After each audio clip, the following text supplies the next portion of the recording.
Wong NU, wong Muhammadiyah, Nalir Syah, Persis, Habaib, Salafi, Jamaah Tabligh, Ikhwanul Muslimin, seduluran saklawase sampai suwarga. Kita hanya beda apa? Sudut pandang. Beda kita di situ. Yang penting saling menghargai, saling menghormati, lisannya dijaga, jangan menvonis sesat, ahli bid'ah dan seterusnya. Insya Allah melbu swarga kabeh.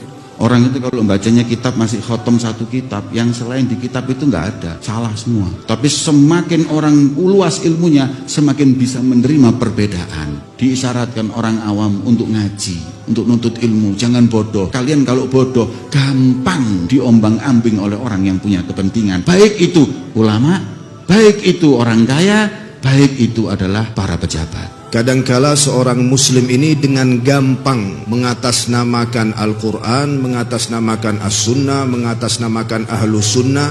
Tiba-tiba lewat pertanyaan, menurut antum ini boleh atau tidak boleh? Oh boleh, padahal tidak boleh. Atau dikatakan bahwa itu perkara yang dilarang, bid'ah, padahal tidak dilarang.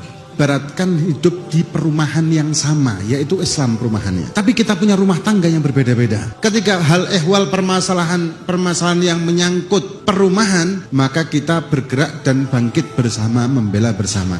Tapi ketika menyangkut perumahan masing-masing atau masalah individu, ya kita masing-masing juga. Itu lebih indah kan? Kita tidak mencampuri urusan khilaf di antara rumah tangga yang lain. Saya masing-masing punya dalil dan masing-masing benar. Jika kamu melihat seorang yang bawa botol khomer, kata Imam Ghazali, jangan suudzon ke dia.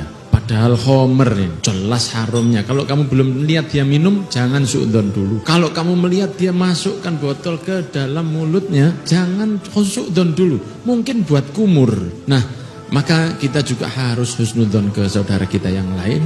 Insya Allah surga kabeh. Bismillahirrahmanirrahim. Rangkuman Ustadz Abdullah Saleh Al-Hadrami. Kemudian beliau mengatakan untuk urusan ormas ini sekedar selera saja. Ayo seduluran saklawase sampai surga.